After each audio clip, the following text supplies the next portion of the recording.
प्रदूषणाच्या बाबतीत आपण एक समिती गठीत करणार आहोत आणि ऑलरेडी ह्याच्याविषयी आयुक्तांशी माझं बोलणं झालेलं आहे एअर पोल्युशन संदर्भात.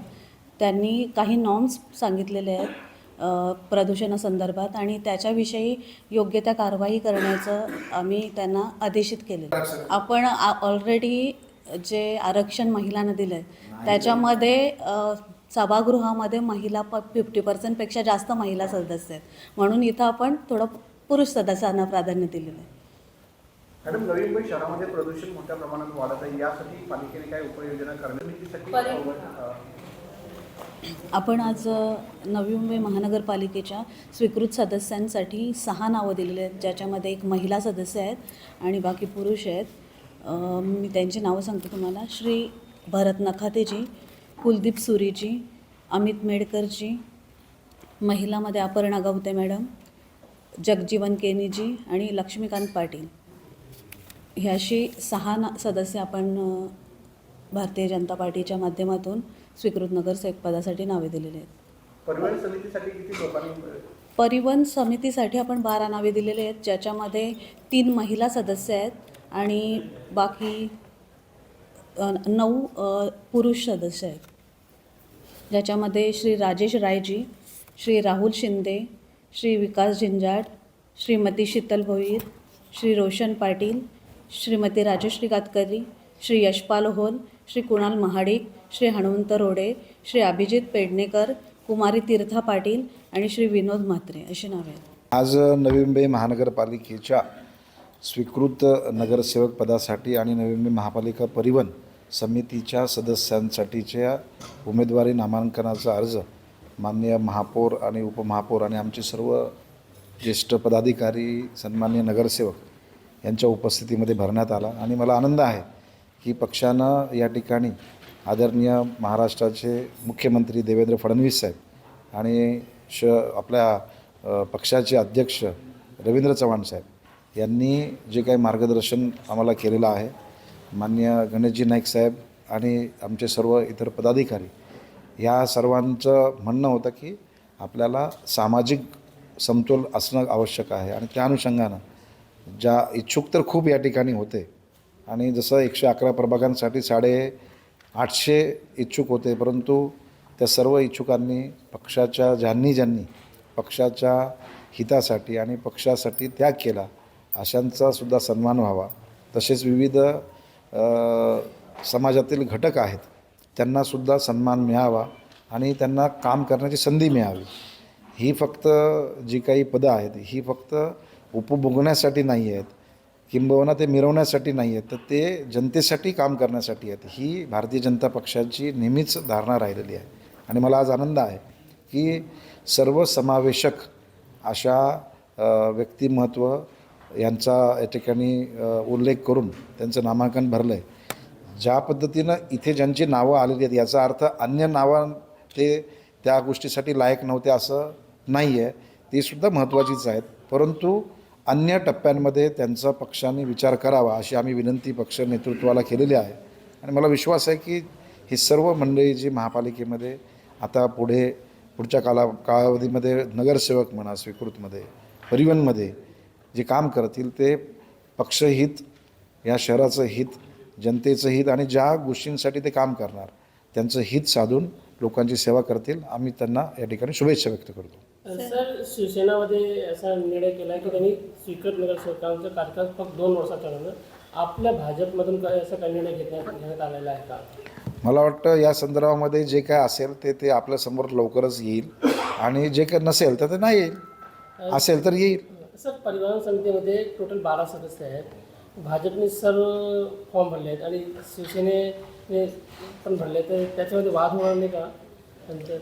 नाही, आता ते इथं फॉर्म भरलेले आहेत ना. आता माघार घ्यायची वेळ अजून तेव्हा महासभेच्या वेळेस त्यांना वेळ असेल, कोणी माघार घ्यायचं असतं ना, माघार घ्यायचं असतं तेव्हा पक्ष नेतृत्व या ठिकाणी या संदर्भामध्ये निर्णय घेईल. माघार कोणाला घ्यायची असेल तर माघार घेतील, नाही घ्यायची असेल तर नाही घेतील, मग सभागृह निर्णय घेईल त्याच्यावरती. मीन्स आप लोग उनको एक भी सीट देने के लिए तैयार नहीं है क्या? नहीं, देखिए ये प्रजातंत्र है ना भाई, तो मैंने वही कहा ना कि इच्छुक लोगों ने फॉर्म भर दिए हैं. अभी उसमें किसको चुन के देना है, लाना है, वो सभागृह तय करेगा. अगर जितनी जगह होती है उतनी अगर उम्मीदवार है तो वहाँ चुनाव होगा नहीं। अगर समझो 6 जगह है और 6 उम्मीदवार है तो चुनाव होगा नहीं, लेकिन 6 से ज़्यादा है तो वहाँ चुनाव होगा। और वो चुनाव प्रजातंत्र में जो हित की बात होगा उसमें होगा। और देखेंगे 20 तारीख को, हम भी देखेंगे, हम भी उसके लिए वेट कर रहे हैं। उनका किसका कौन सा समीक्षा हो जाएगी और वहाँ इन लोगों का चुनाव प्रक्रिया से चुनाव होगा। तर मी फार छोटा माणूस आहे यासाठी। पक्ष नेतृत्व जे आहे, ज्या लोकांनी इच्छुक म्हणून आपले अर्ज दिले होते ते सर्व अर्ज आम्ही पक्ष नेतृत्वाकडे पाठवले होते आणि सर्वांचेच अर्ज तिकडे गेले होते। आता तिथून जे अंतिम निर्णय होऊन मी आमचे डॉक्टर राजेश पाटील साहेब आणि आमच्याकडे येऊन आणि महापालिकेच्या अनुषंगानं महापौर मॅडम, उपमहापौर मॅडम आणि आता तरी 3च प्रमुख आहेत गटनेते, अशा 3 लोकांच्या सर्वांच्या कमिटीच्या माध्यमातून ही अंतिम यादी पक्षाने आलेली आहे ती त्यांनी केलेली आहे। इथून कुठलंही नाव खालून फायनल केलेलं नाही। हे भारतीय जनता पक्ष आहे आणि भारतीय जनता पक्ष हा चौकटीमध्ये बसून काम करणारा आहे। इकडे सर्व धर्म, जात, पंथ, पक्ष, वर्ण, वर्ग आणि प्रदेश या सर्वांना समावेश केलेला आहे। आणि मला असं वाटतं की ही नवी मुंबईची ओळख हीच आहे की आपण बोलतो की नाही कॉस्मोपॉलिटन, सर्व विविध जाती धर्माच्या लोकांना घेऊन जाण्याचं काम, सबका साथ सबका विकास जे मोदी साहेब सांगतात तसं या ठिकाणी करण्याचा प्रयत्न केला आहे। जर ताईंची काही नाराजगी असेल तर पक्ष नेतृत्व जरूर त्यांची नाराजगी दूर करेल। सर, पार्टी ने काफ़ी अनुभवी लोगों को इस बार सीक्रेट नगर सेवक के तौर पर भेजा है, तो आपको क्या लगता है कि कितने बेहतर तरीके से जो संकल्पना है दादा की, जो विजन है डेवलपमेंट को लेकर नवी मुंबई का, पण या ठिकाणी जसं 850पेक्षा जास्त फॉर्म भारतीय जनता पक्षाकडे 111 प्रभागांमध्ये होतं, तसंच यावेळेसुद्धा 211 इच्छुक लोकांनी आपली इच्छा प्रगट केली होती। आणि त्याच्यामध्ये काही पक्ष संघटनात्मक, काही शहराच्या दृष्टिकोनातून सामाजिक संघटना असतील, अशा विविध प्रकारचं ज्याला सोशल इंजिनिअरिंग म्हणतो तो पक्षानं करण्याचा प्रयत्न केलेला आहे। आणि मला आनंद या गोष्टीचा आहे की इथे कुठे रिझर्वेशन नव्हतं। तसं माननीय महापौर महोदयांनी सांगितलं की 50% रिझर्वेशन तसं आहे, परंतु इकडे तसं नसतानासुद्धा पक्षानं ही भूमिका घेतली। आम्ही निश्चितपणे माननीय देवेंद्र फडणवीस साहेब, माननीय रवींद्र चव्हाण साहेब आणि गणेश नाईक साहेबांचा आम्ही धन्यवाद करतो की या ठिकाणी आपल्या नेतृत्वाखाली या शहरामध्ये पुढच्या काळामध्ये काम होईल। ज्यांना पदांचं म्हणजे या ठिकाणी संधी नाही मिळाली याचा अर्थ असा नाही की त्यांना डावलणं आलं किंवा त्यांची ते त्या पदासाठी लायक नाहीत। हे सर्व पदासाठी लायक आहेत।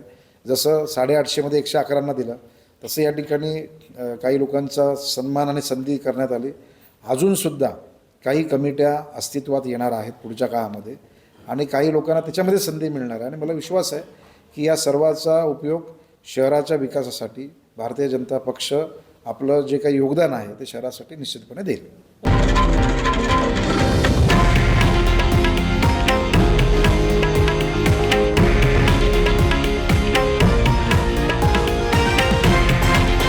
हे आहे देशातील नंबर 1 न्यूज नेटवर्क आणि आपण पाहत आहात TV9 मराठी, एकमेव।